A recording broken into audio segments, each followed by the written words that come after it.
Y'all know what it is. It's the usual suspect 650-50 draw. Buy your tickets now for your chance at winning half the pot. Cash App, $, usual 50-50. Tickets are on sale for $10 for one, $20 for 3 tickets, and $50 for 10 tickets. Put your desired amount, name or alias, as well as your email address, and your tickets will be set. We announce the winning ticket numbers every other Friday on Supreme Beats Boxing Talk Bullshitting on the Beltway.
the best grooming products for you. Dress on natural and handcrafted too.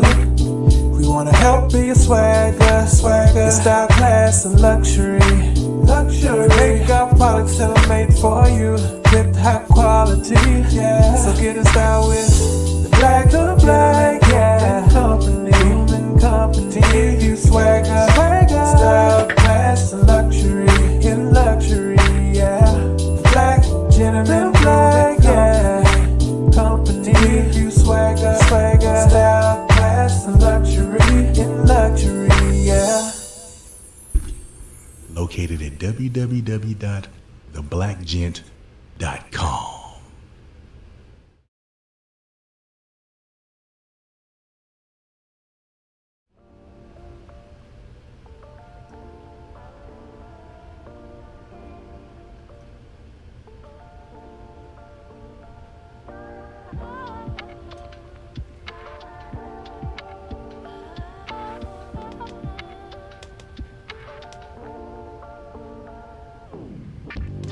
Yo. What's good? It's Stormybman, and I am back. Welcoming you to the Friday Night Chop Session with Stormybman for this Friday, July 18th, 2025. This is number 191 in the series of Chop Sessions, and I want to apologize that just as the show was kicking off, my laptop shut down on me. I got to do something about this memory problem. It's running out of memory. I got to clear some things out and maybe reboot the thing. But I know how to get the program going again. It just takes a couple of minutes. So I apologize for the delay. It seems like a lot of things are happening right now. It's like starting to make one of them veins get thick in Stormy's neck, but we here all the same. I want to say welcome everybody out there. Please smash the like button as you come into the building, and if you've had a chance to catch my videos this week talking about the fights coming up this weekend, we got a huge weekend of battles from the little guys all the way up to the heavyweights, and a little bit of everything that's in between. So we have a great deal to look forward to. I hope that you all are ready for a weekend of boxing. I am definitely, and we can look forward to it being one of those weekends where it will pretty much be highlighted by Alexander Usyk versus Daniel Dubois 2, their second fight in a couple of years. And in that 2 years since they last faced each other, we'll get a chance to find out, has Usyk really cemented his position as being the heavyweight of this generation, or has Daniel Dubois learned enough to come back and get not only revenge, but to assert himself as the heavyweight going forward in 2025. All of this is going to take place tomorrow in the UK at Wembley. They're going to take it on in Wembley. It's going to be a basher. And we all know that the first time that these men met, back in 2023, Alexander Usyk scored a 9th round KO over Daniel Dubois, who had originally knocked Usyk down. I think it was in the 5th round with a huge body shot that was ruled below the belt when it looked like it was on the belt line, and Usyk hammed it up while he was on the canvas and laid there. Trainer Don Charles of the Dubois camp says that Usyk might be a Christian man, but questions his integrity for lying about it being a low blow. Listen, man, there is going to be some heat between these two camps as they face each other for tomorrow. And that is one of the main cards that we'll talk about. It'll actually be in the early part of the day because it's on UK time. It'll be afternoon for us. And then as we look forward to everything else that's transpiring, we'll get a chance to see later in the evening. We'll get a chance to see Jesse Bam Rodriguez as he gets in there. And listen, the gentleman that he's facing, you guys, is a fighter that, I mean, some people may not be familiar with this young man, but I'll just call him PC because I have a hard time pronouncing his first name, but he's from South Africa. And this gentleman is ready to challenge Bam for that minimum weight title that they both hold. I think it's the WBO and WBC. It's going to be a banger between these two guys. And PC is a puncher. He's a guy that throws everything with bad intentions. And Bam Rodriguez happens to be one of the most technically proficient young fighters that we've seen today. I only wish he were a little bigger because there's no true appreciation for what he does at those small weights down there. But I'm going to tell you, he's technical. He punches with power and proper technique.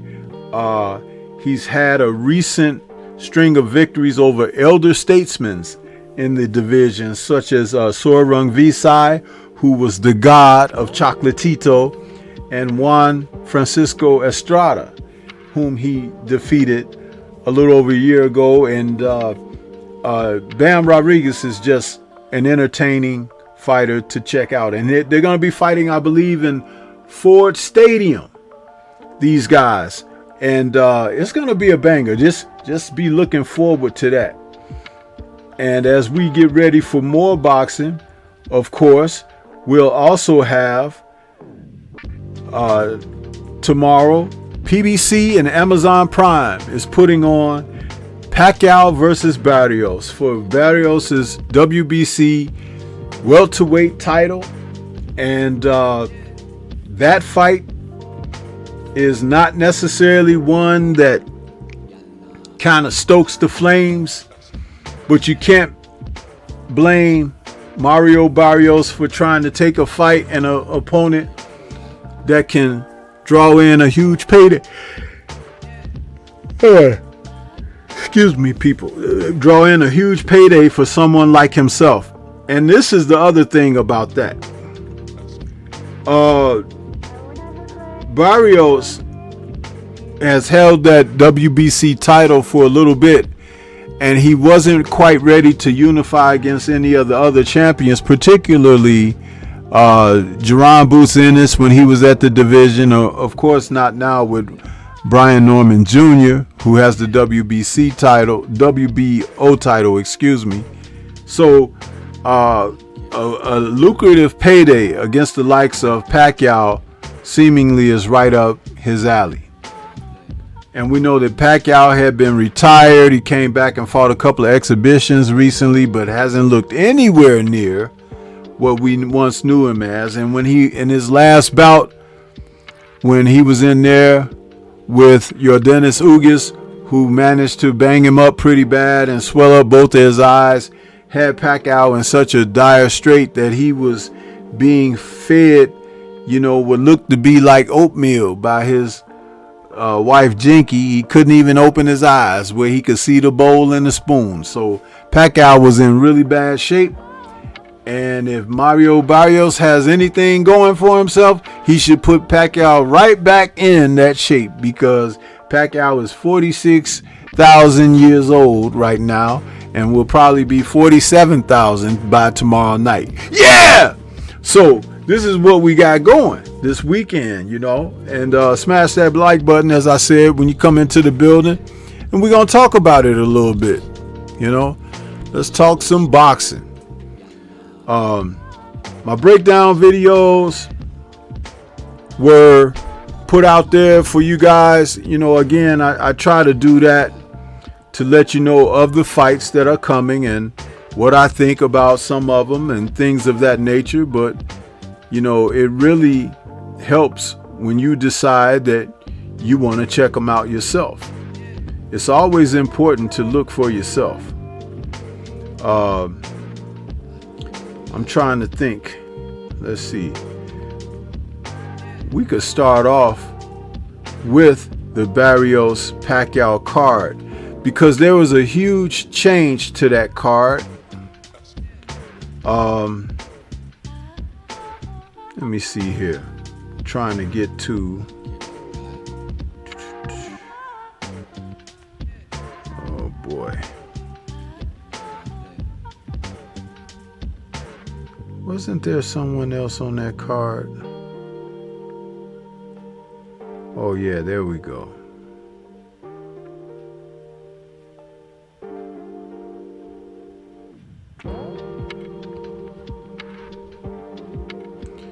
I'm trying to pull up some specific information here, you guys, about that card.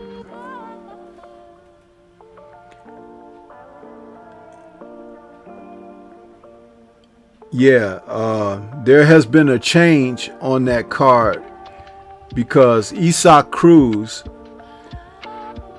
was supposed to be fighting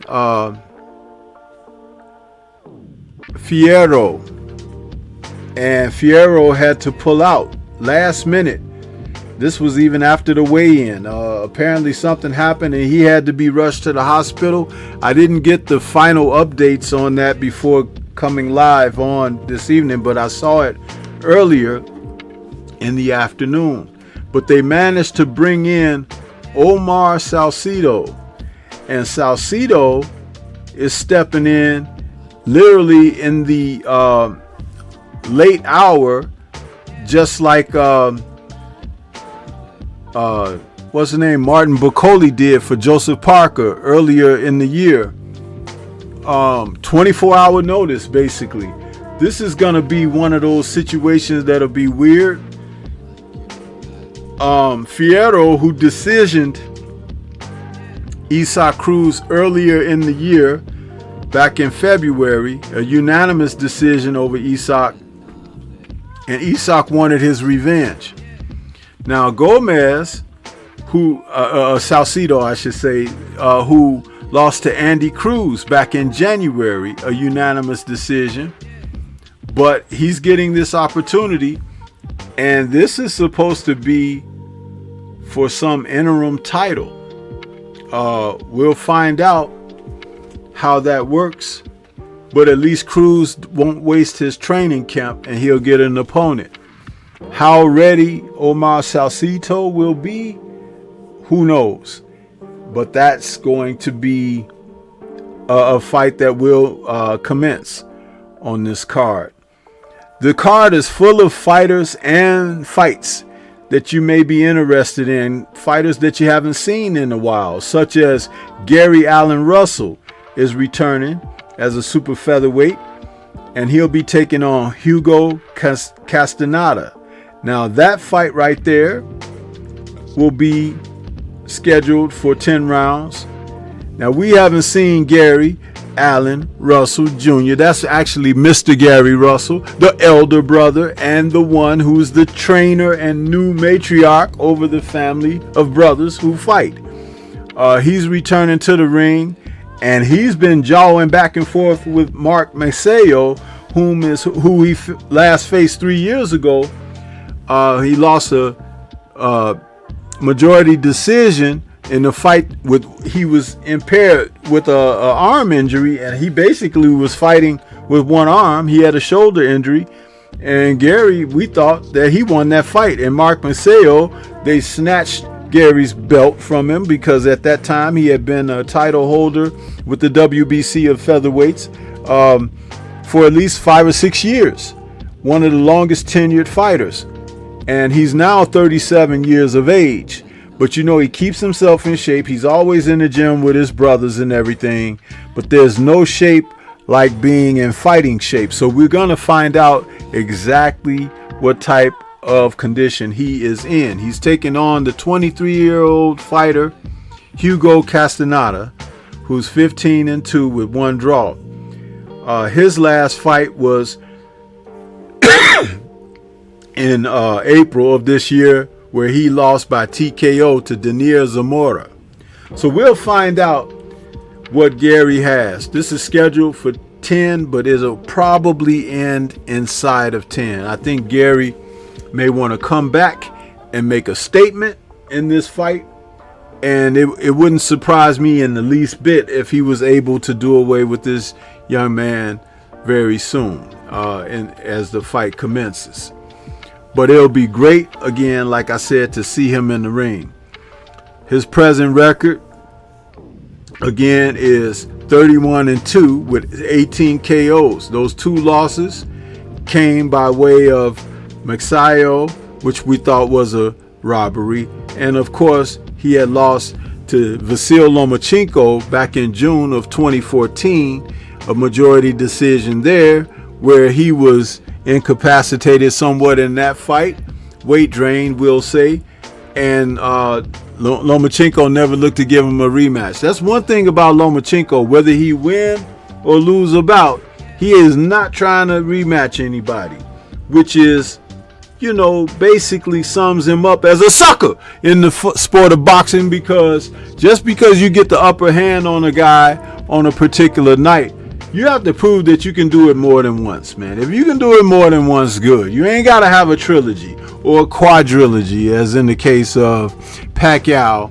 and Juan Manuel Marquez. You don't have to go in there 3, 4, 5 times against a guy, but at least twice, huh? At least. And so Vasyl kind of walked away from these situations, and if he's looking to get into the Hall of Fame, maybe the Hall of Shame should be there first, huh? Because even he, when he lost, to Orlando Salido, he wasn't trying to get back in there with Salido. They wanted to have him fight for the title in his first professional fight. So, you know, they said no, but you could fight Jose Luis Ramirez, and that fight right there, okay, you fight that in your first professional fight, then we'll give you a title shot in your second fight. So in the second fight, Lomachenko gets in there with Orlando, and Orlando said, "Hold my Tecate," and showed him what will beat those Eastern European styles, the Mexican style, which is still going on to this day. Just look at the rivalry between the UK fighters, the Australian fighters, the Ireland fighters, and the Mexican fighters. Man, I'm telling you, that's a warring rivalry right there, that anytime you see one of those Eastern European guys lined up against one of the Mexicans, you can bet your bottom dollar, it's gonna be a battle. And it's usually with the Mexican dudes coming out on top. I love it, the rivalry between them. So yeah, that'll be happening. Gary Russell Jr., Mr. Gary, is getting in there, and we'll see. I hope he made weight okay. You know, that beard is getting kind of thick. I don't know why they let these guys fight with these thick old beards nowadays. They didn't used to do that at all. You either have to shave it all off or shave it down to the surface of your skin. And, you know, because a lot of old time trainers felt like the beard like that is abrasive. It could help cut you or rub it in your face and cause irritations. Things can be put in, substances can be put in the beards where they could rub it up against your face. And lastly, some trainers thought that it provided an extra bit of cushion to your chin where a punch might be not as effective, but I don't believe that, because when you can punch, that beard ain't gonna save the crunch, Yeah. Let me see, we got some more people that came into the building. I'm sorry I didn't do the roll call starting off because I had those delays in the show. But we're going to go back, do a little quick roll call before we continue to talk about this card, because this is a big card PBC is putting on. And you have to know that some of these fighters will be moving over to where my man Turkey Al-Sheikh is going to be putting on some bouts, because Turkey is taking on some of the PBC responsibility. So yeah, we got Universal Truth out there early. Kamaran Fields in the building. Thank you, Kamaran. Saying salute Stormy and chat. Blessings to you. Got work in the morning. We'll watch the replay. Appreciate that, Kamaran. And thank you. And also thank you for rocking the Stormy B-Man gear. I saw you on the channel yesterday with rocking over there with the guys, and you were sporting the Stormy B-Man attire. Appreciate your support. Shower is in the building saying grand evening, Stormy and chat. What's good with you, Shower? Black Martial Arts Society is in the building saying salute. Hey man, I hope you're doing okay according to what you shared with me earlier today, brother. I hope you're all right, man. And keep your chin up, man. Keep your chin up, huh? Yeah, Chilltown Majors is in the building saying Stormy salute. Chat, what's up? B-Mac, my man, is out there. What's going on with you, B-Mac? B-Mac is one of the brothers that happens to call in to the Stormy B-Man call-in show on Sundays, man, and he helps things move right along. I appreciate your support, B-Mac. You are a true trooper, man, supporting Stormy B-Man. Mr. Shelton is out there saying, yo, he says, Wembley. Yeah, man, they fighting in Wembley tomorrow. He says he didn't even clutch his basketball. Yeah, when he got dropped by Dubois, man, he didn't even hold that sanctuary, right? That sacred spot. When you get hit there, you don't have no choice but to grab there, right? And he didn't. He just sat on the floor huffing and puffing, man. That was trying to recover from that shot to the belly, huh? That's what that was. You better believe it. My brother Drew Titan is in the building saying, yo, Mr. Shelton says the truth. And Universal Truth is saluting. Quan Big Guns in the building saying salute Stormy and salute chat. What's going on? He says, I got a feeling Triple D will put hands on Usyk, cut him up bad, forcing a stoppage. Hey man, he needs to go in there and ramsack that dude like the dude said something about his daddy. And I'm going to say his daddy, not his mommy, because that boy Dubois loves his dad and his dad loves him. They are the UK equivalent of Devin and Bill when it comes to their relationship, boxing, and what they are trying to accomplish. You could cue the song by Tupac, It's Just Me Against the World. Yeah, that's those two right there. And the UK fans and the UK people are not getting behind Daniel Dubois and Stan, but I get behind them and Don Charles, because you know what? They are doing the do, and they have earned their keep. They listen. There have been people call them quitters. There's been people say they ain't never gonna amount to nothing and they can't come back from this or that. Daniel Dubois is on one of the great heavyweight runs presently in the sport of boxing. Yeah, he and Ajit Kabiel, those two young men are really doing the do. Yeah.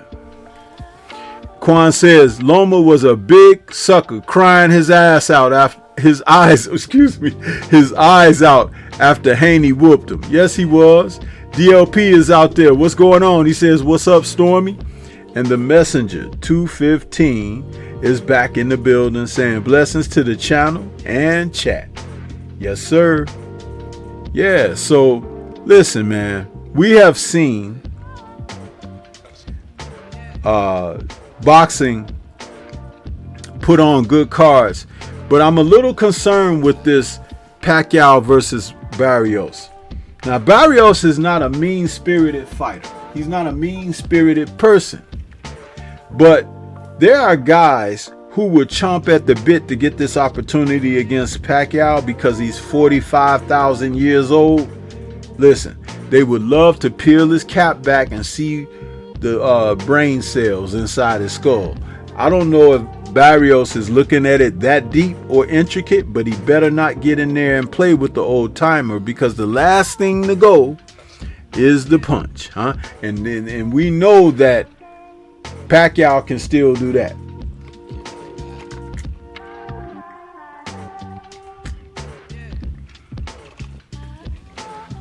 So yeah, we need to see Mario use that height, reach, and even the weight, because he's a legitimate welterweight out there. And it's time to see him do his business, right? To get in there and go after Manny. Yeah, Manny has been, he's had his day. He's already in the Hall of Fame, and he done come back out of retirement, huh? First ballot dude, huh? And he coming back trying to steal checks, as what's his name, Floyd would say, Floyd, huh? Stealing checks, man. If you don't sit down somewhere, brother, let these other dudes have their careers, man. Could you imagine if Sugar Ray and Hagler and them just kept on fighting? Roy Jones and them would be sitting up there with their arms on their waist like, man, what's really going on? This guy won't sit his ass down somewhere. Yeah. So we need these old timers to sit their butts down somewhere, man. That's what we really do. We need these dudes to sit their butts down. Shoot. Tired of seeing these dudes out there, and they clog up the lanes, and then the young dudes don't want to face each other. What's really going on, man?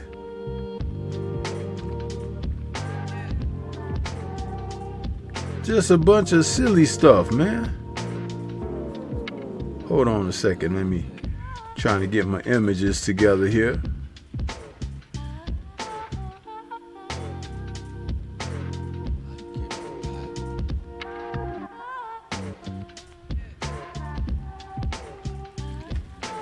Hey, y'all noticed a couple of weeks ago we had that situation where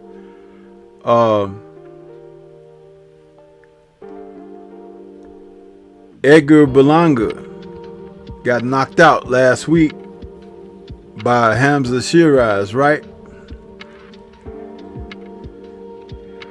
But a few weeks before that, Brian Norman Jr. knocked out Jin Sasaki, right? And deleted his memory for a few hours. That's what you call separating somebody from their senses, huh? But listen, now the Berlanga knockout and the Jin Sasaki knockout, those are the two candidates for knockout of the year, wouldn't you say? So just when you think you done seen it, and then you go a couple of weeks more, and here we go. It's like it ain't over till it's over. I'm telling you, man. That's why you just never know. You got to watch boxing, because you just don't know how it's going to turn out. You just don't know. And this is what it is. But also on this card, we got, there's some good fights on this card. Brandon Figueroa is coming back. Yeah, Kid Austin knocking out Tevin Farmer too. Yeah, thank you, Messenger 215, for reminding me, because that's definitely a fight. Matter of fact, where's my little piece of paper at? I have to write that down, because I might even forget about that one, because I sure wasn't thinking of it. Let me see. Let's see. We got Jin Sasaki. We got Berlanga. And we got Farmer. KOs of the year, yeah.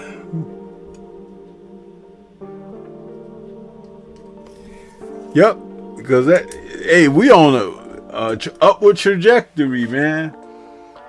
Now the other fight that I was going to talk about here, featherweights, Brandon Figueroa is coming back after his February loss by unanimous decision in his rematch against Stephen Fulton, He's coming back to face Joet Gonzalez. Now, Joet fought in March against Arnold Cagle, and he won a split decision. So these two young men are ready to get in there and go at it with one another. That's going to be an interesting fight. Brandon had a very lackluster effort against Stephen Fulton. And we had did an interview on the Strong House with Drew Titan's channel with Brandon a couple weeks before that fight, and we were pulling for him. We were saying, hey, we want to see you do well and everything. But he had a real abysmal performance that evening. He's 28 years of age now. He's got 2 losses on his record. And Gonzalez is 31. So these men are, they're right there where they need to face one another. That was really a good idea to bring these two together. Now Gonzalez, his record 27-4 with 15 KOs. Like I said, he's 31. He's an orthodox fighter. His 4 losses are to Luis Alberto Lopez, a unanimous decision, a split decision to Usyk Dogbe from 2023, and then he also lost a UD to Emmanuel Navarrete, and his first loss was to Shakur Stevenson, where he lost a UD to Shakur, and that goes back to October of 2019. So, as you can see, the losses that Joet has on his record are to good fighters. Now, the 2 losses that Brandon have, they're both to Stephen Fulton. So will he be able to get back on the winning track like he did before that first loss to Fulton, where he stopped Luis Neri in 7 rounds, or when he had that battle back in May of last year against Jesse Magdaleno, where he stopped him in 9 rounds? Brandon is a good fighter. I don't know, some people kind of give him crap, but Brandon is a good fighter, man. They call him the Heartbreaker, He's got that funny look about himself because he doesn't look like a Mexican. He looks like some kind of a Hollywood heartthrob type kid or something. But that's why they call him the Heartbreaker. But he's a good fighter, and he's a well-tempered young man. After talking with him in the Strong House, I said I would support him. I would like to see him get some positive things done in his career, and this is a great step toward doing that, being on this card, because there's gonna be a lot of eyes on this card. So who else do we got on here? I talked about Isaac Cruz taking on Omar Salcido. That's gonna be a decent fight. And then how about this one, you guys? Sebastian Fendora is finally coming back, and he's finally gonna face Tim Tszyu in a rematch, They fought last year in March, where he won a split decision over Tim Tszyu, and it was a bloody affair. Those guys bled like they were fighting inside a slaughterhouse, And Tim Tszyu was the one who incurred the bad cut over the crown of his head from an errant elbow, unintentional, by Fondora after they had got in close with each other. And it was a horrible thing. I don't know. Tim lost a lot of blood that night, man, and maybe lost a few brain cells because he came back against Bakram Murtazaliev in October of last year, and Murtazaliev damn near murdered Tim Tszyu, huh? He had him bouncing off of the canvas, I think 3 knockdowns or more, and then he stopped him in 3 rounds. It was a horrible effort by Tim, who seemingly couldn't believe that he was on the canvas, so he got up, waltzing right back into the fire instead of thinking of self-preservation and getting his faculties in order and everything. And even after the fight was over, he was telling the reporters, I don't know what happened. I don't know what happened. I don't know. I don't understand. Well, I understood. Murtazaliev went upside your head, and you didn't think to cover up and take care of yourself, and next thing you know, the referee was counting 8, 9, 10, and it was over. You understand? So yeah, and even his dad showed up that night for that fight, because I think his dad understood the opponent that he was in there with. He might not have told his son, I think this guy gonna get your ass, huh? But I think he was there because he knew Tim was gonna need some of that paternal support. Yeah. Let's see. We got some Big Gun says Berlanga's KO was bad because it was very embarrassing after all that talk. Nah, it was like, Big Guns, let me say this about when you talk the talk and can't walk the walk, it's not embarrassing. It's justice, huh? See, that's what you got.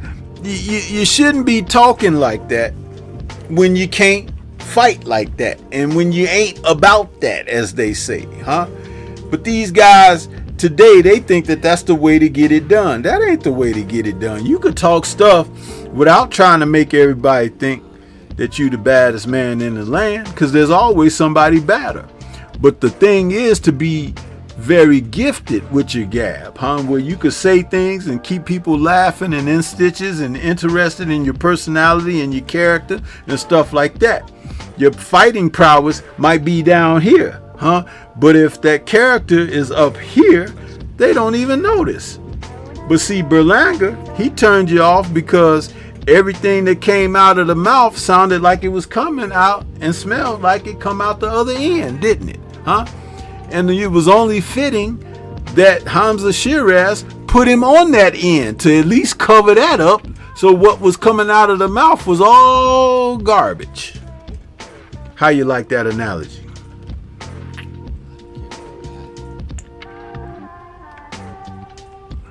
Yeah. That's right.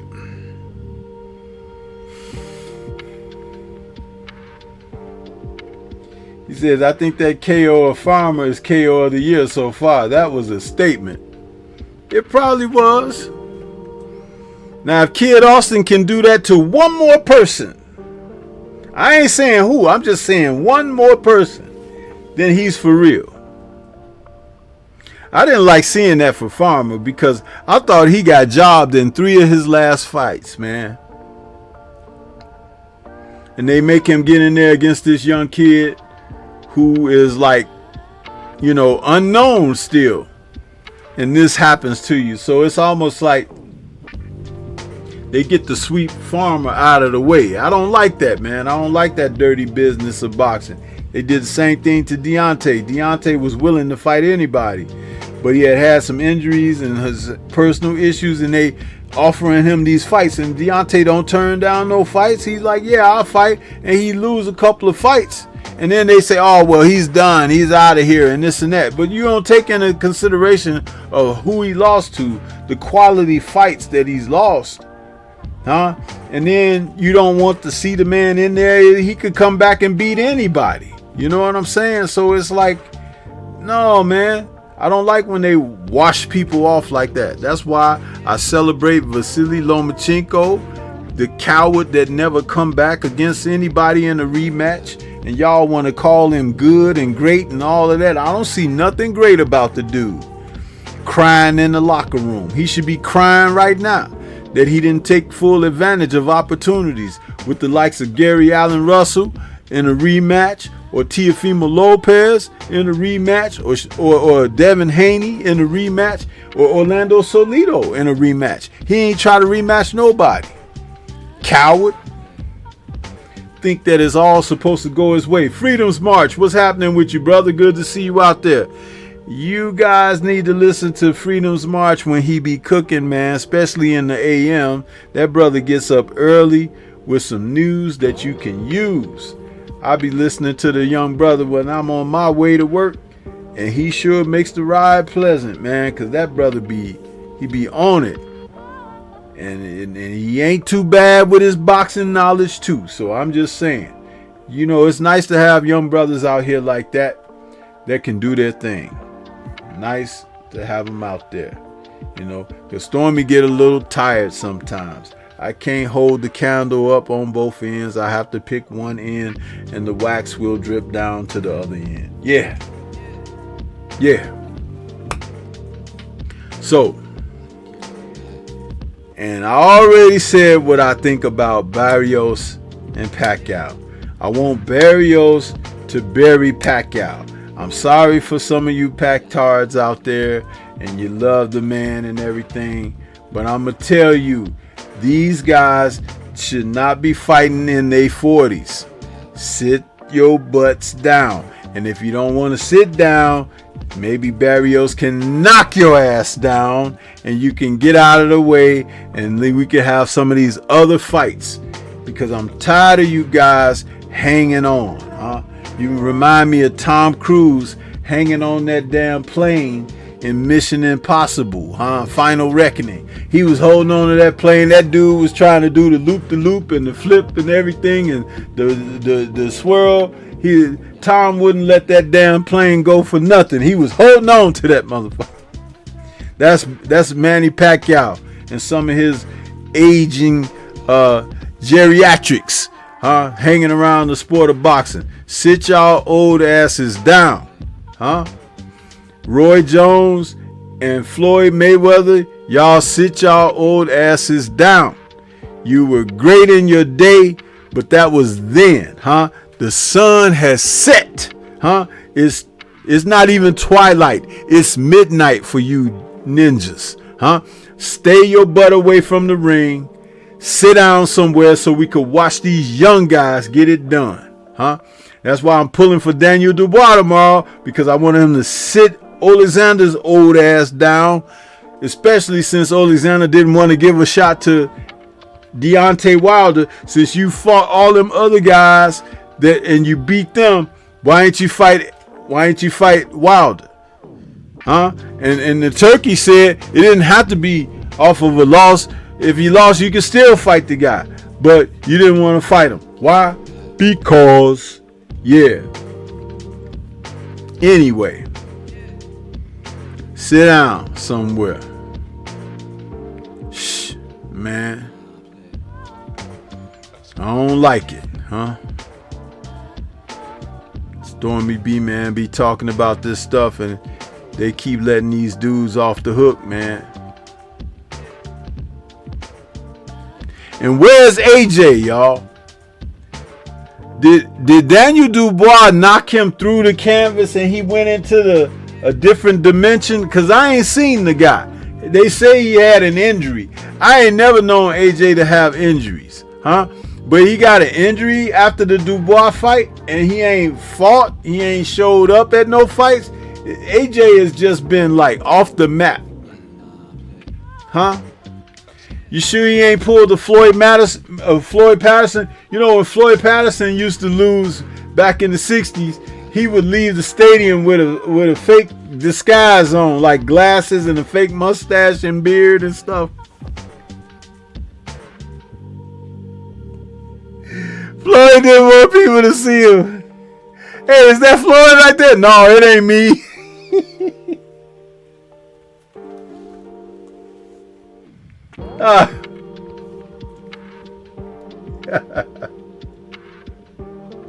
Yeah, man. Y'all don't know that part of history. Floyd Patterson, when he got knocked out, I think he got knocked out by Ingmar Johansson. One of them fights he got. Or Sonny Liston. It might have been both. He left the stadium in a disguise.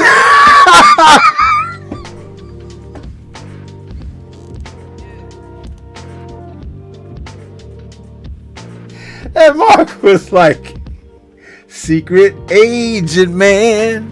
He kept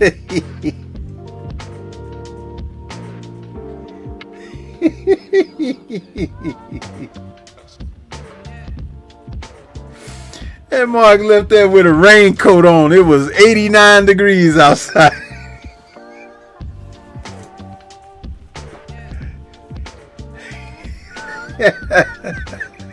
Wool sweaters and shit. Like, man, what you doing?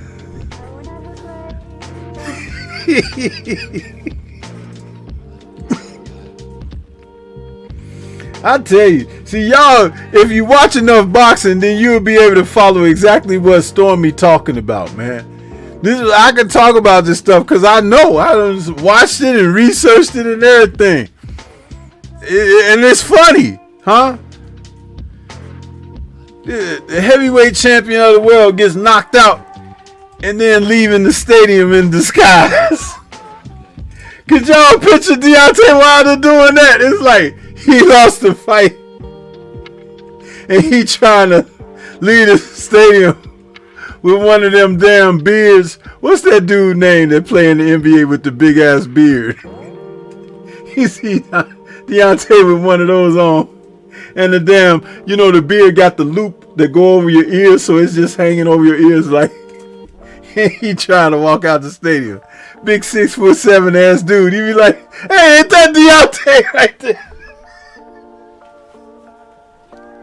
You know, but I'm just saying, if Floyd Patterson got knocked out, yeah, Harden, thank you, Universal Truth. Anthony Harden, that dude with that big ass beard, you gonna lose a fight. And then you going, James Harden, I'm sorry. Yeah, I said Anthony Harden. James Harden.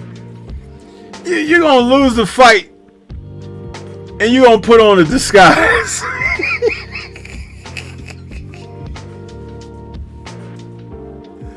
Man, that's crazy as hell. But that shit happened. It's true. You can look it up. It's straight up true, man. It happened. Dude left the stadium in a disguise.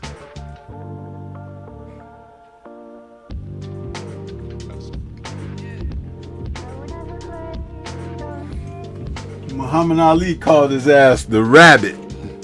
I know you're gonna run, so from here on out, I'm calling you the rabbit.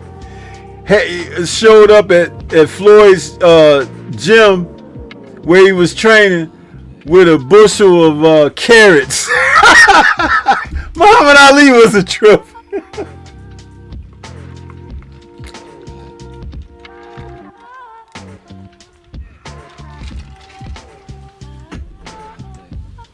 Showed up to Floyd Patterson's gym with some damn carrots, man. Muhammad Ali was a trip. I love that man as a fighter. Boy, he was something else. Always entertaining. Colorful. That's what he called himself. I'm the most colorful fighter in the game. That's what he used to say.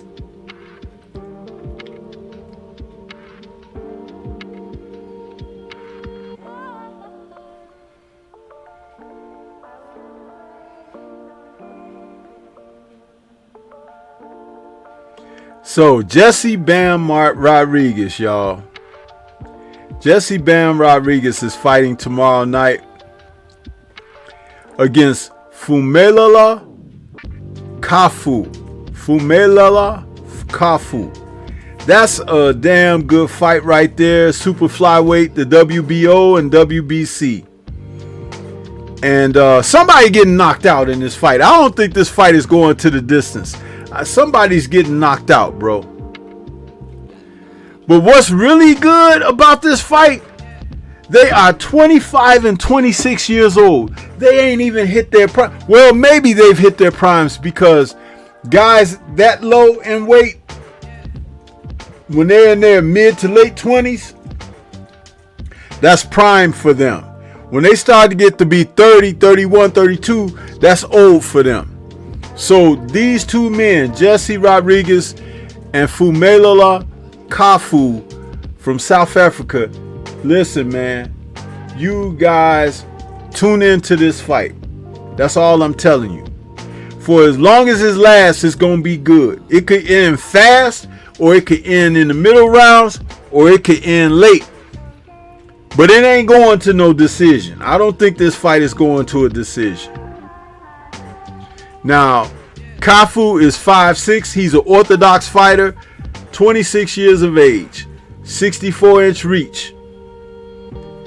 Bam is a southpaw. He's 25, 5'4" with a 67-inch reach, which is kind of interesting that he's got a 3-inch reach advantage and a 2-inch height disadvantage. So that's kind of weird, isn't it? But man, I'm telling you, that's, you know, that's kind of.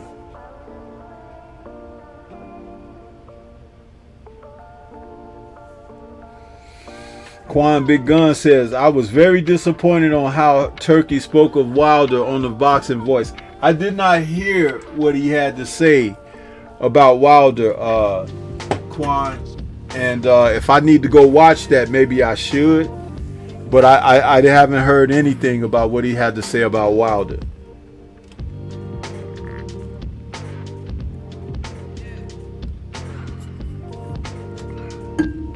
So if you want to share that, I'll still go check it out. But, you know, I'm not one of those that run over there to those guys on the Boxing Voice, because I think there's a lot of ignorance going on over there. And I don't like to give support to ignorance. Yeah, I said it, and I stand by that brand. A lot of ignorance going on over there.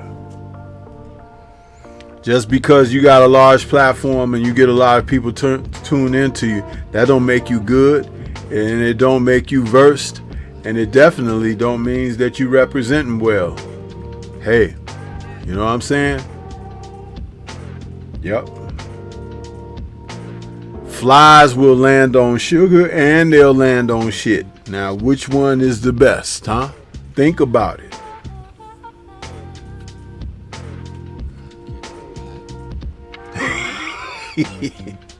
Yeah!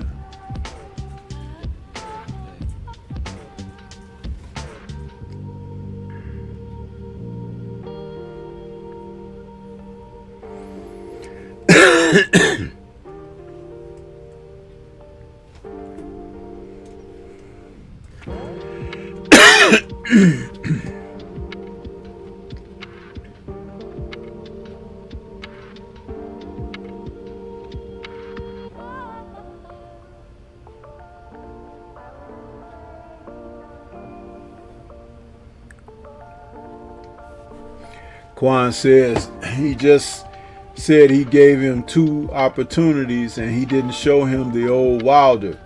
That's why Wilder can't get Riyadh fights, because he didn't impress Turkey. Well,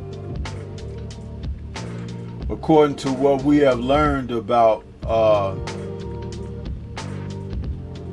what Wilder has had to go through, the injuries, the being cheated and things of that nature,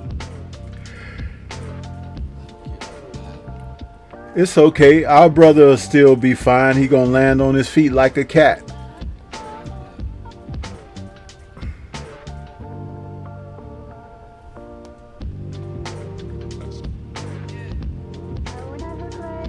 I got a feeling when it's all said and done, he might be the one standing and all the other guys will be gone by the wayside. Talking about AJ, Fury, and Usyk.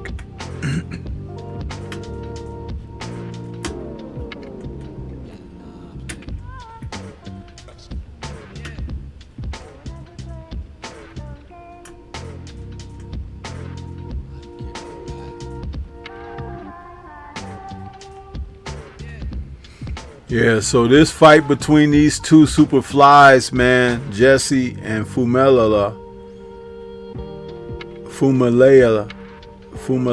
I told you I'd be destroying the young man's name, but I know he's a good fighter. He's a good fighter.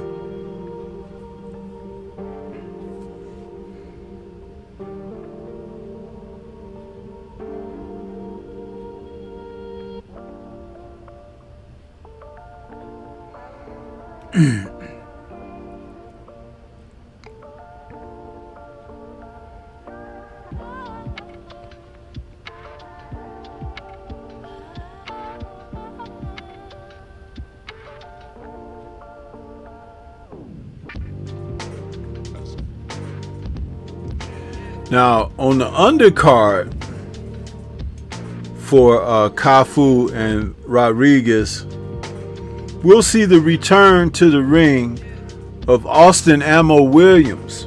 And he's going to take on Ivan Vasquez. Now, Vasquez is an undefeated fighter. Williams, who was stopped last June of 2024 against Hamza Siraz, has since fought twice and had 2 victories, a TKO and a UD. His last fight was in March of this year. Ivan Vasquez's last 2 fights were a couple of KOs, knockouts. Now he's 31, an orthodox fighter.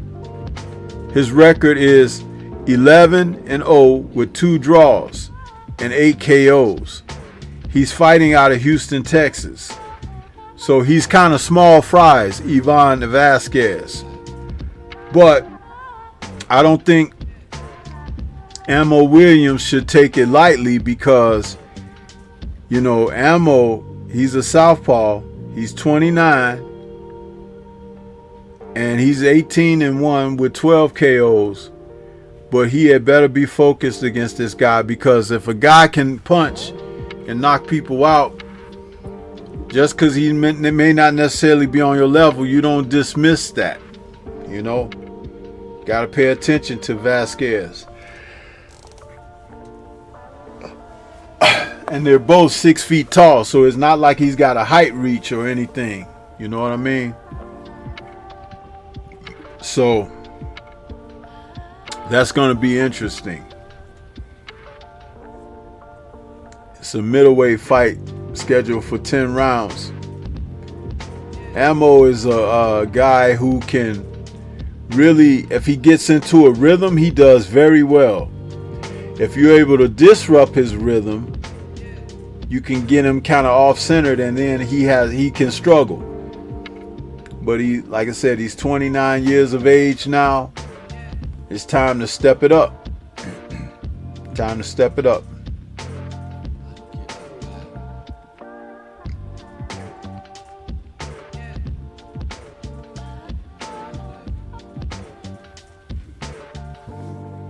And then we have another fight that'll probably be the co-main, and that's a super middleweight bout where we're going to see the return to the ring of Diego Pacheco taking on Trevor McCumbee. Now, Trevor McCumbee, you guys may remember him from September of last year when he took on Caleb Plant, and I was calling him the Brawny Man because he wore that beard and everything. He looked like Brawny, the quicker picker upper paper towel guy, Brawny.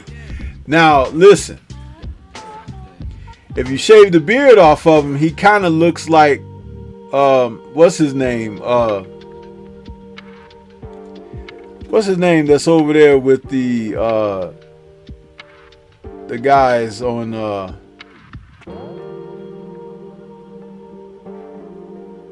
what's his name? Damn. He's over there on Boxing Scene.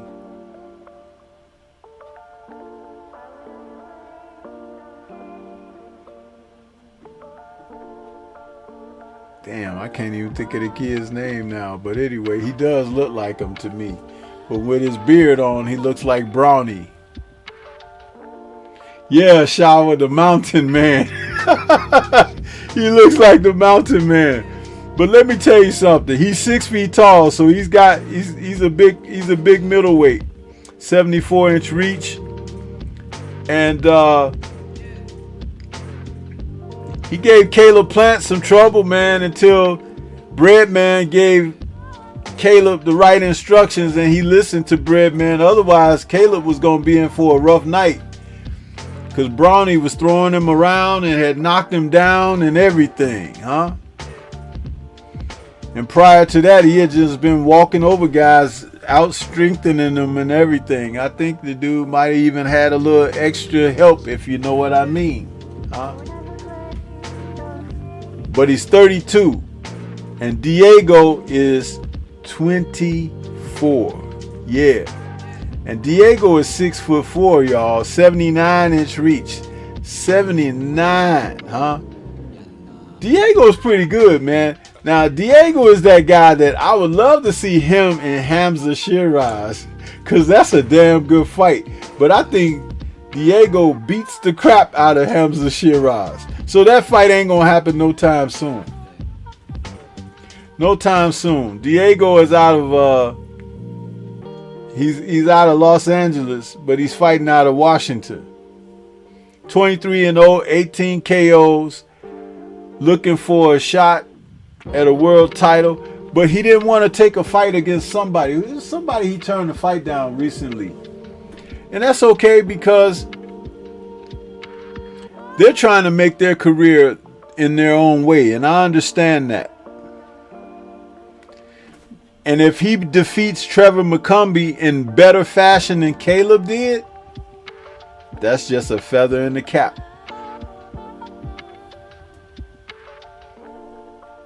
Yeah, the Mountain Man. Boy, I tell you.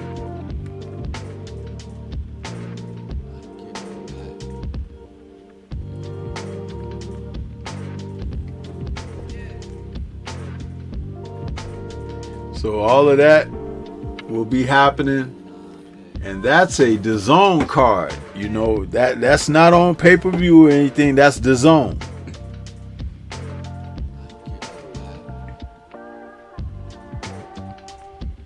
I love that.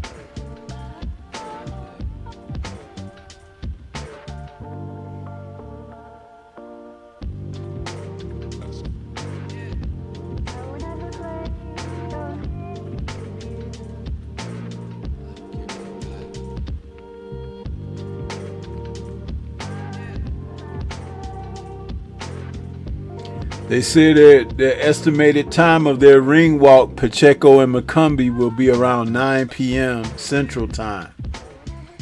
That'll be interesting. I want to see that, though. I want to see that fight. I do.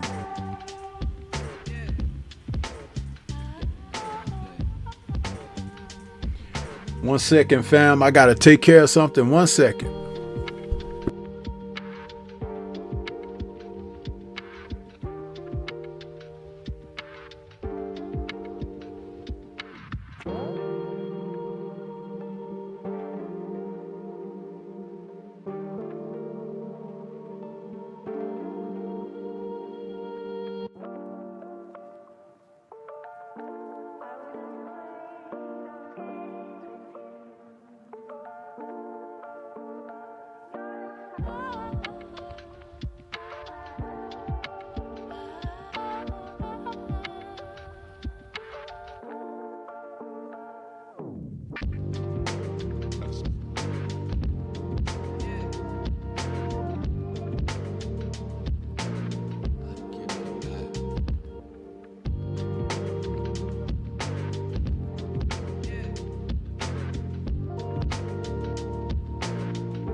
Okay, I'm back, fam. I'm back.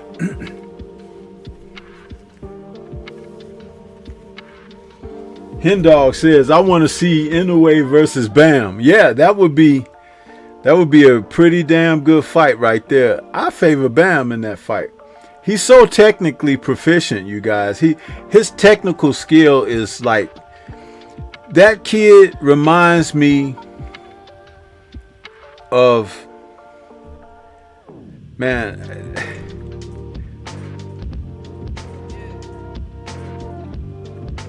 when you look at him fight,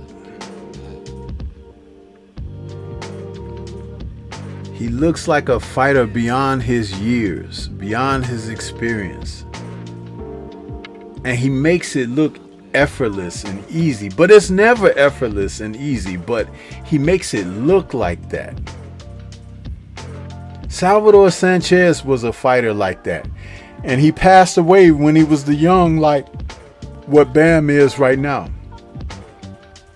That's, amazing to see a fighter so skilled and be able to do what he does and makes it look like that. It's like he's just smooth, and that's Bam Rodriguez. He truly is. He truly is amazing.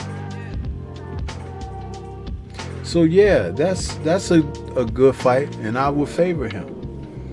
The Messenger says, what y'all think about Pitbull versus Matias fight? Pitbull versus Matias. Matias is too big for Pitbull. Messenger. Pitbull is...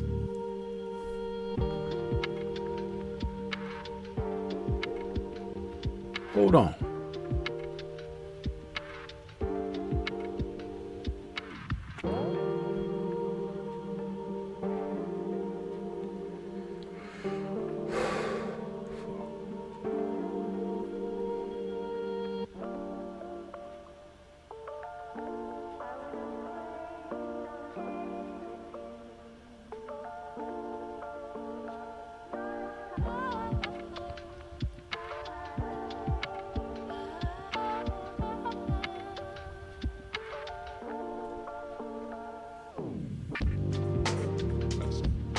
Trying to get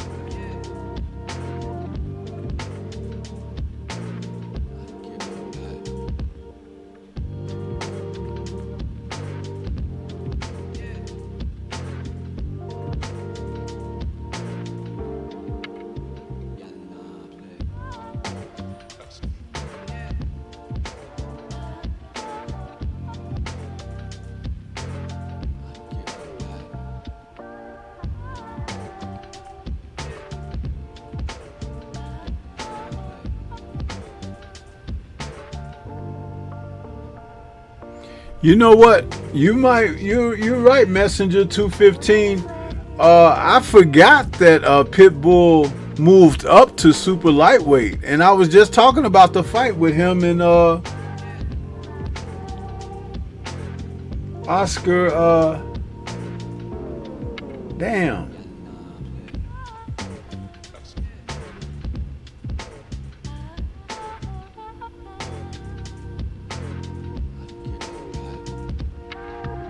Oscar, I said Oscar, Omar Salido. I'm getting tired, y'all. I'm sorry. But Omar Salcido.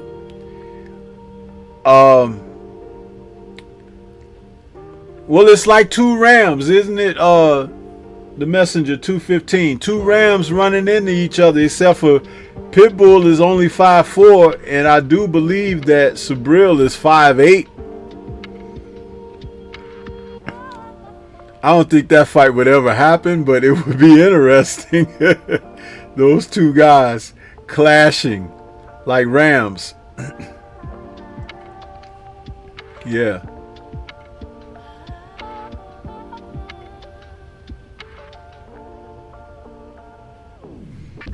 Antonio says, just joined in listening, and I knew you was going to say that, Sensei.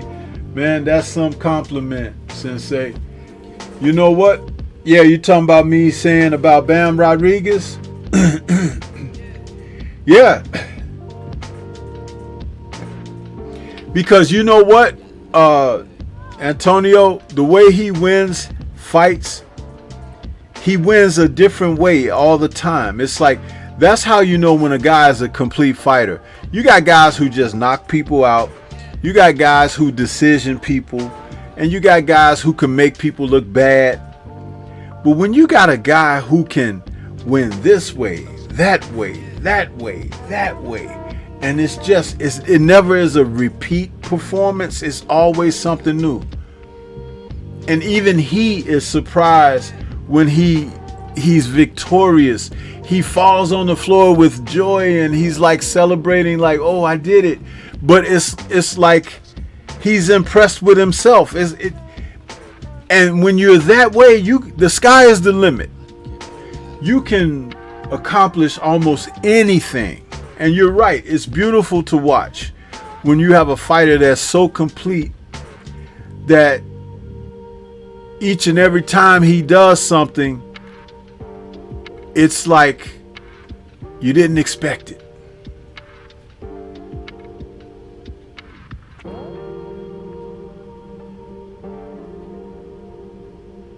Yeah. Very impressed with him. And like I said, Salvador Sanchez, that's not a bad person to be compared to, man. Not at all. And you don't hear a lot of people talk about or bring up Salvador Sanchez's name. But I do, because I recognize the depths of when you're trying to convey how good someone truly is. There you go.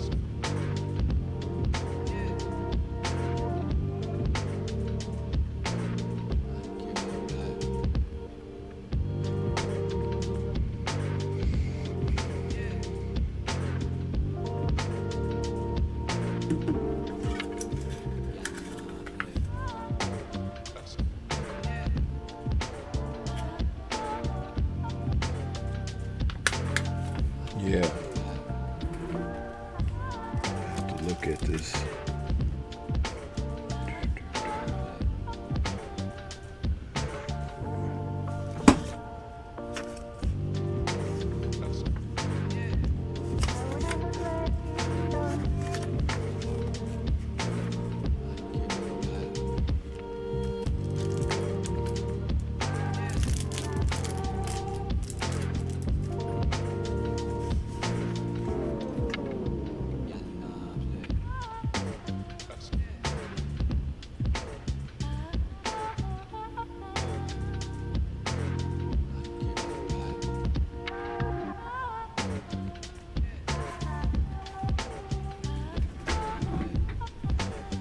Supposed to have these people come out.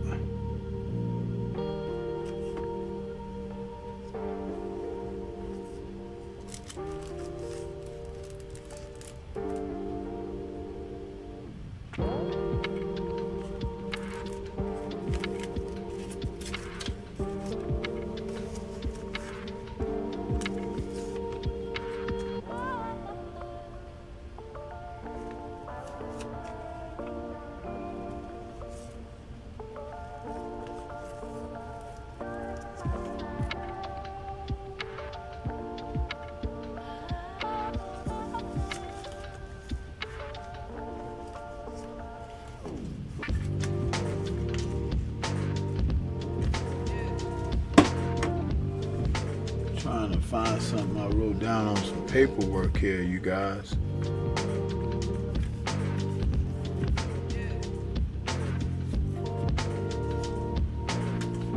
I'll tell you.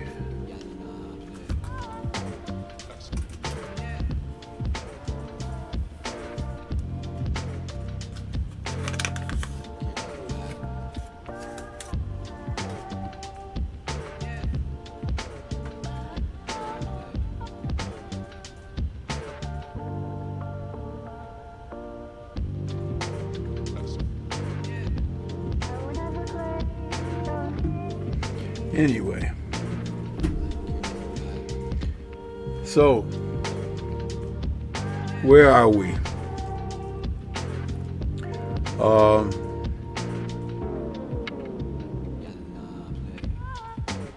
Let's get back to the heavyweight card.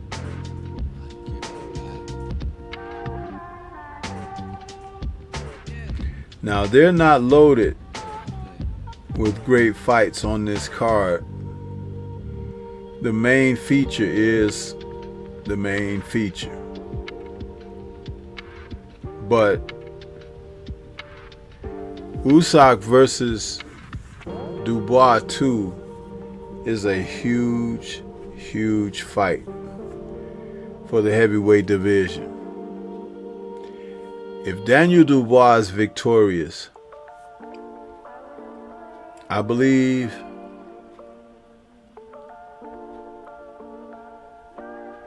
Dubois is presently 27 years old.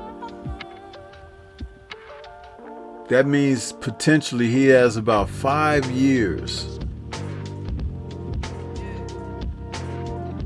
before he's 32 years old. He could really make his mark in the division, but it all starts tomorrow for him. Usyk has made history already. He's already in the Hall of Fame with his merits. It's an amazing thing what he's accomplished, because he's basically come through the cruiserweight division and become undisputed. And the men that he defeated in the cruiserweight division were notables. I'm talking about the likes of Tony Bellew, Murat Gassiev, Maris Breedis, Michael Hunter,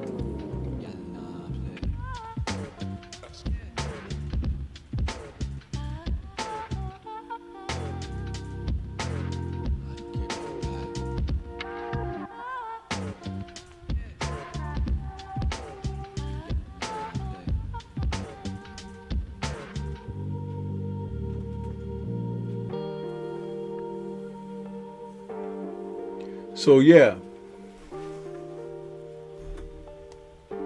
Then when he came up to heavyweight,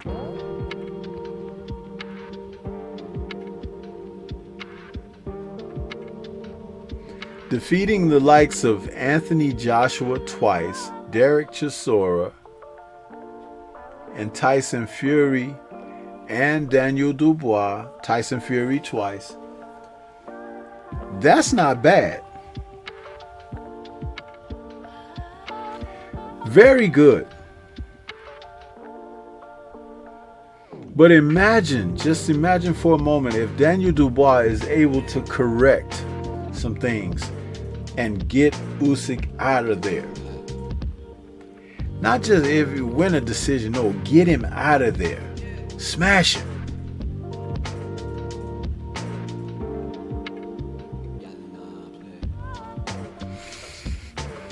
It would make for some pretty damn good history for Dubois. He would become the first UK undisputed champion with all the belts in the 4-belt era.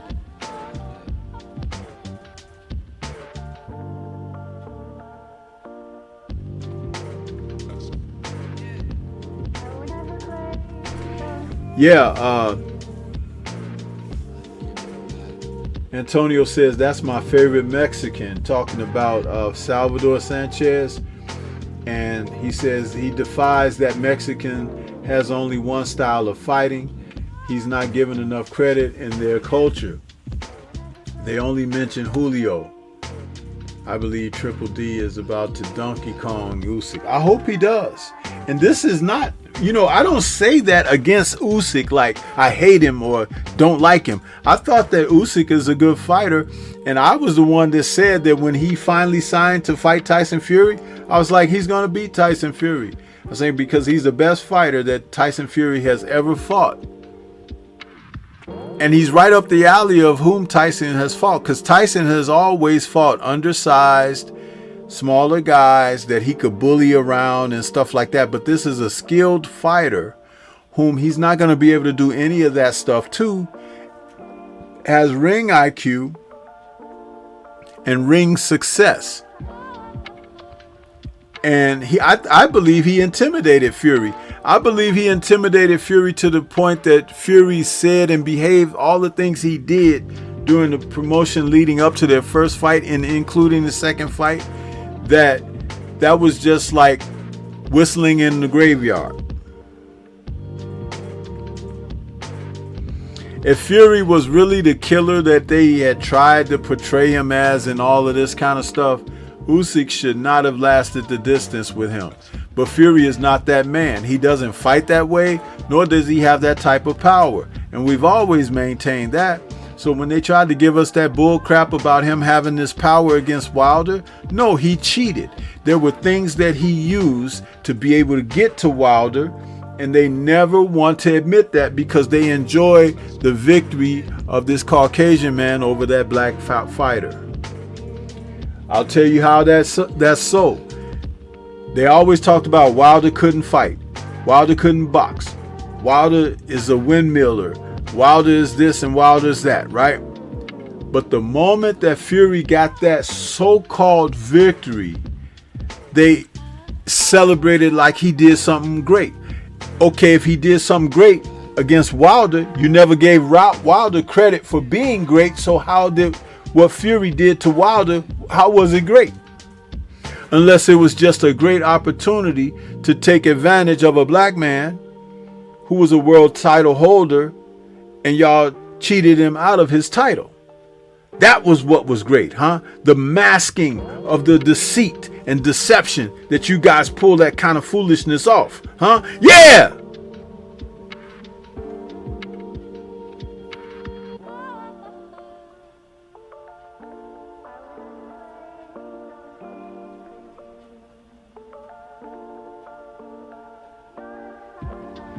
Keep telling you guys, see, I don't have to talk about this stuff like some of the other guys do. And I'm not putting the other guys down. It's just that I don't waste all my energy doing that stuff. But I know a lot.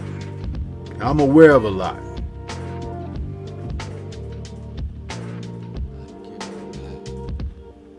Antonio says, you did say that, Sensei. I wonder, is this the best and complete Usyk we're going to see today? I ask because he's filled out at heavyweight now.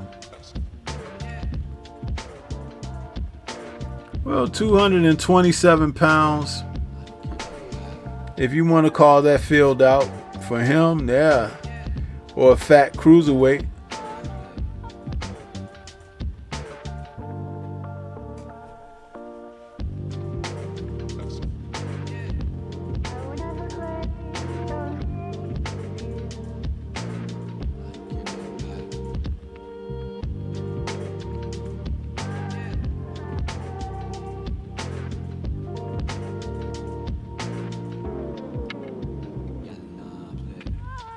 Gotta go upside his head though. That's what we gotta do. We gotta get after him.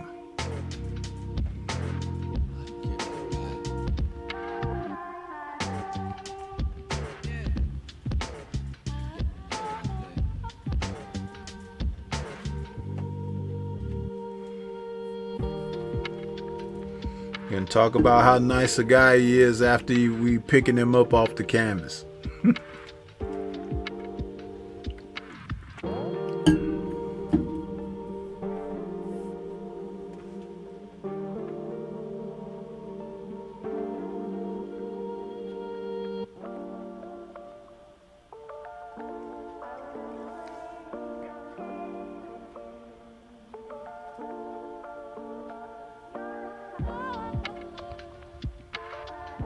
What did Blue say he's making? 130 something million for this fight? My goodness.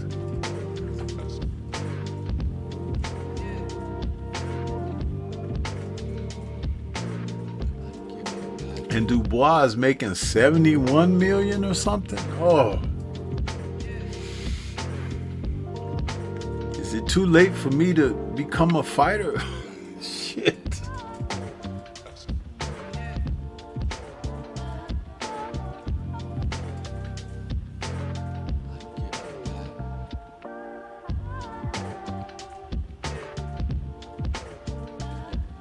He'd be like, here comes Stormy. 61 years old. On Netflix.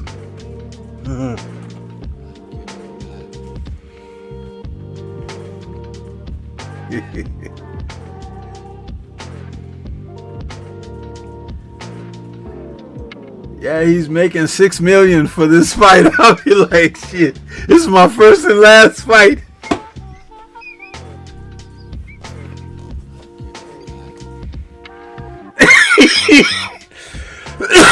Shit, y'all won't be seeing my ass out there after that.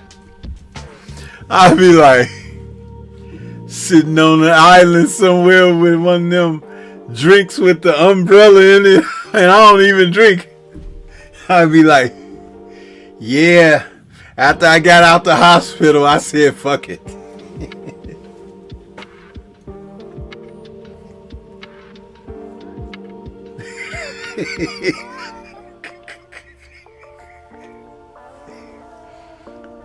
Mom ain't raised no fool, I tell you, shit.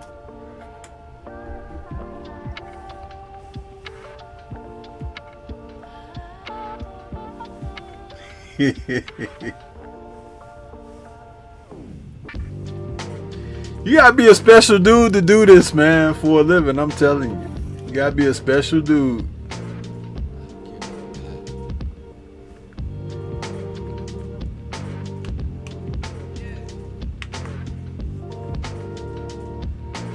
Cause I ain't going.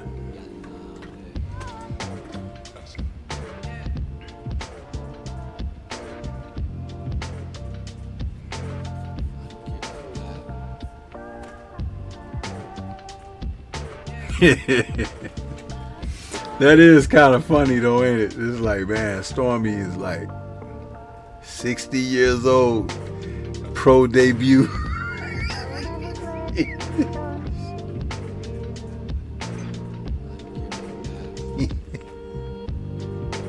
Man, can't make this shit up.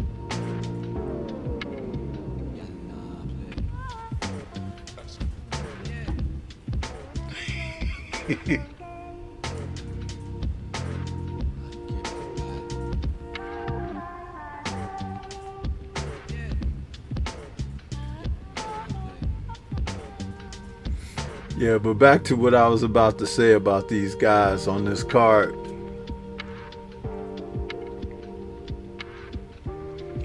Primarily, it's the main and co-main that's really carrying this.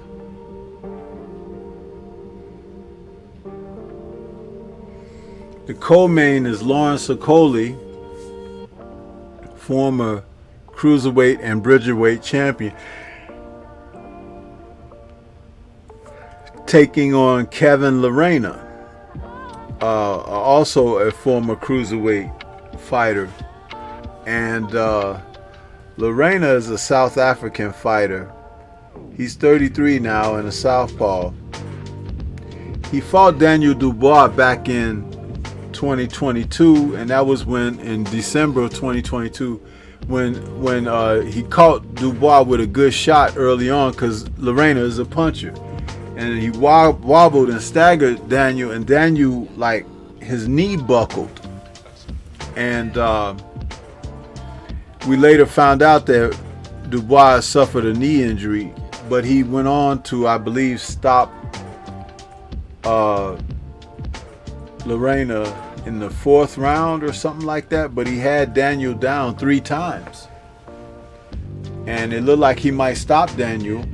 But it was more or less from his knee was giving out on him, and he didn't have the weight, the ability to put weight on it. So, but Daniel caught him and got him out of there and turned things around.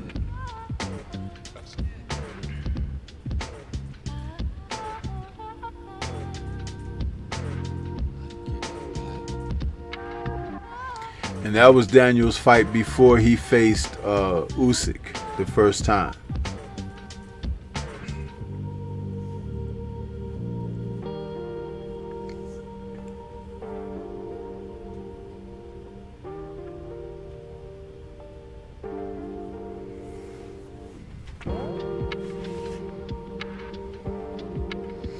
So this fight against Okoli, who's now a heavyweight,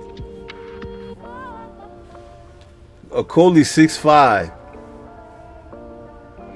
with an 82.5-inch reach, and Lorena's 6'1", with a 74-inch reach.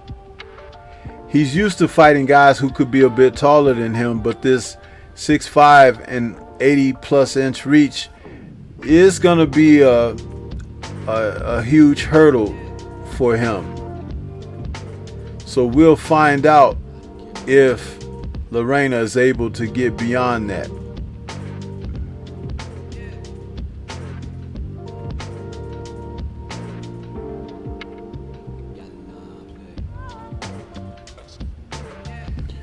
Deep on the card is Naseem Hamed's son, Adam Hamed. He's 5-0 right now. He's going to take on a gentleman by the name Ezekiel Gregoris. He's a welterweight. We're going to find out how Adam does. You know, he's fighting in his dad's shadow. We'll see.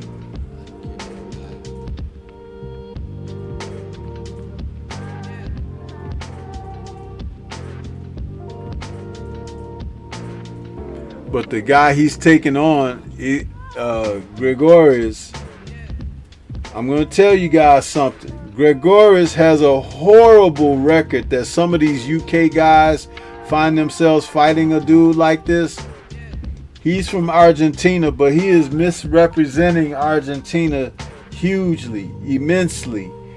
This young man is 3-24 with no KOs, and he's been stopped 4 times. What the hell is he doing with a boxing license, man?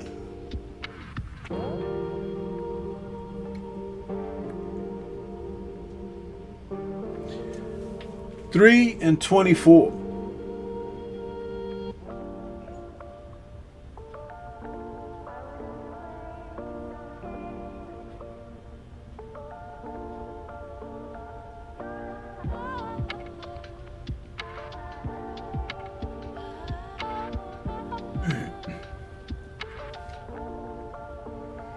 Ridiculous.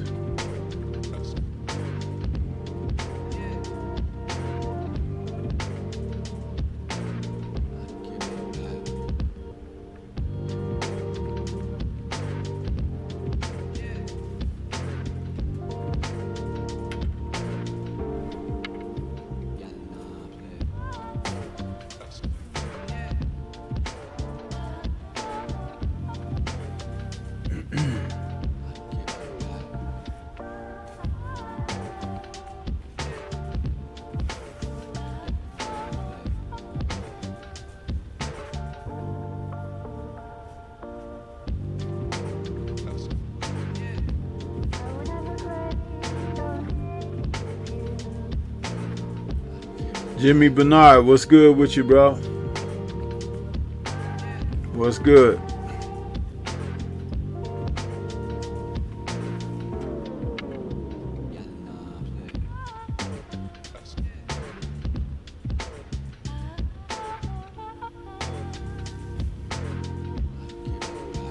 Yeah.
So I'm gonna ask the chat, what are you guys' final thoughts on Dubois' chances against Usyk? Do you think that Usyk is just gonna be victorious again?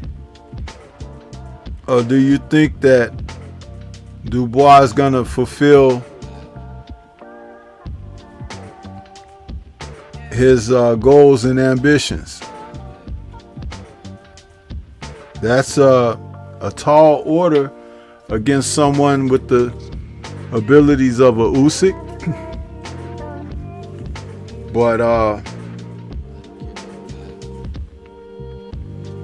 it's definitely something that, again, as I mentioned early in the show, it could be for the record books.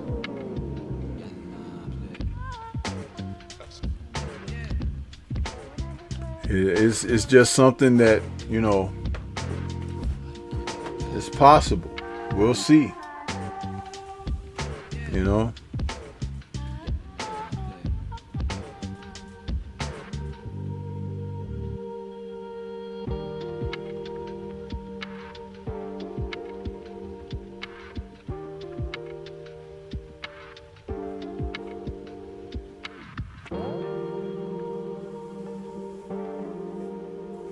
Shawa says, I think his chances are good. Usyk's IQ is out of this world, but Daniel is determined. Universal says, Dubois has a great chance. I believe he's going to get on the inside and work the body. He's one of the few guys in the heavyweight division right now that could actually emulate what Mike Tyson used to do. And if he comes out there like that, I don't think Usyk could stand up to that because he's so strong and powerful. But does he have the temperament to be that intense? He doesn't have to do it just like Mike, but he has to have the intensity and the temperament, and he has to throw the punches. He can't throw just one big punch. He can't be trying to just load up with a shot. He's got to throw punches in combinations, and not just 1, 2, 3. He's got to throw 3, 4, 5 sets of combinations at a time. Do not allow Usyk to breathe.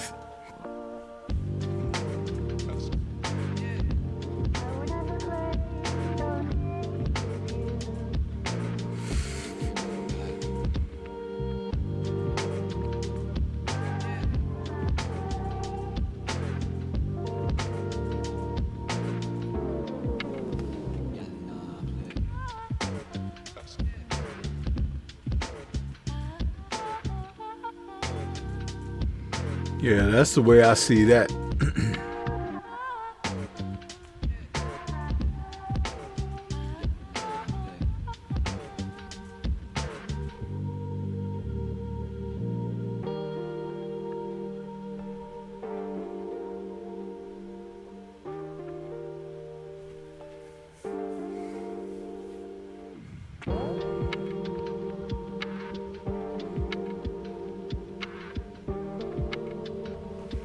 Yeah, he's got to do it that way. That's pretty much the not norm, but that is the make of order, what he needs to do.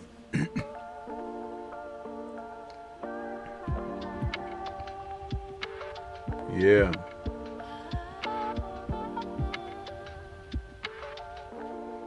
But yeah, I'm gonna get ready to get on out of here, you guys, because you know, gotta get some rest and look forward to these fights tomorrow. What an amazing day.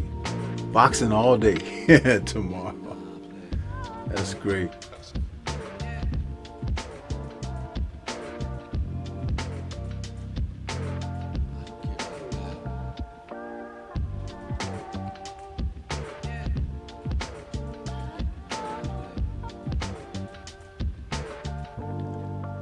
I guess we could hear from my man, the Focus Ball, now.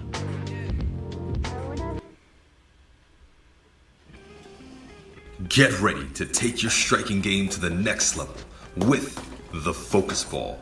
Dramatically improved footwork, timing, head movement, hand-eye coordination, reflex, and overall fight IQ. It's lightweight and extremely portable, so you can train every time, everywhere. When you don't have a coach to do mitt work, get a focus ball. When you don't have a heavy bag to hit, get a focus ball. When you don't have a sparring partner, get yourself a focus ball. And when you just want to have fun punching and kicking, get a focus ball. When you train with the focus ball, you train your eyes and your brain to read punches so that you can hit and not get hit, making this very simple device a must-have for all combat sports athletes and enthusiasts alike. So if you want to take your striking game to the next level, don't wait. Get the focus ball now.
Yeah, so we come to the end of another Friday night chop session, man. I apologize for that little bit of tardiness early on, but that was the laptop acting up on me. But glad we were able to get the show done and get through. Yeah.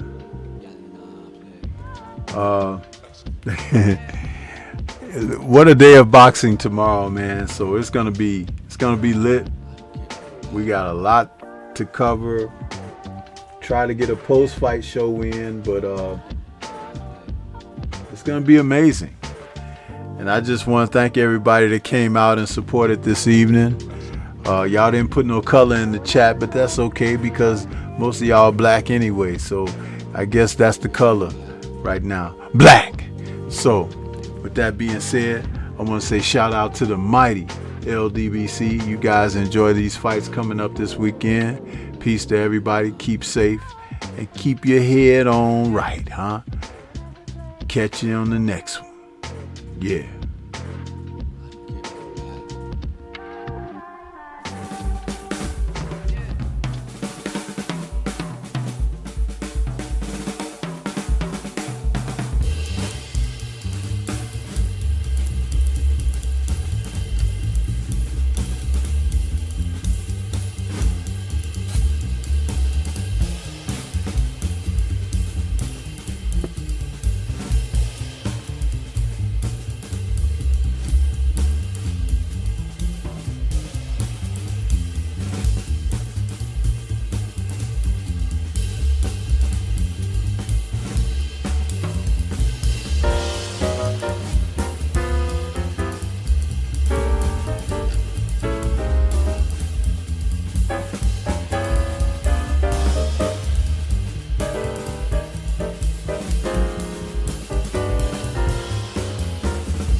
if Canelo was 100% confident in himself, I don't know why he wouldn't fight me. Especially since, you know, seeing that everybody in his team is on steroids, which means including him, so he never got off You the think steroids. he's on steroids? Of course. How does You saw De La Hoya how do five people out of your camp get tested positive for steroids? You know what I mean? No, all those fucking dudes in that camp are dirty. Oh, what a nice day. Look at Jessica. Jessica, what are you doing? You know you can't swim. Get away from the water, Jessica. Jessica, get away from the... Oh, my God. Somebody help Jessica, please. She can't swim. Go help Jessica, run. Jessica, no. Oh, my God. No, Jessica. No, the water is pulling her back in. Where's the lifeguard? Lifeguard, hurry up. She can't swim. Jessica, no.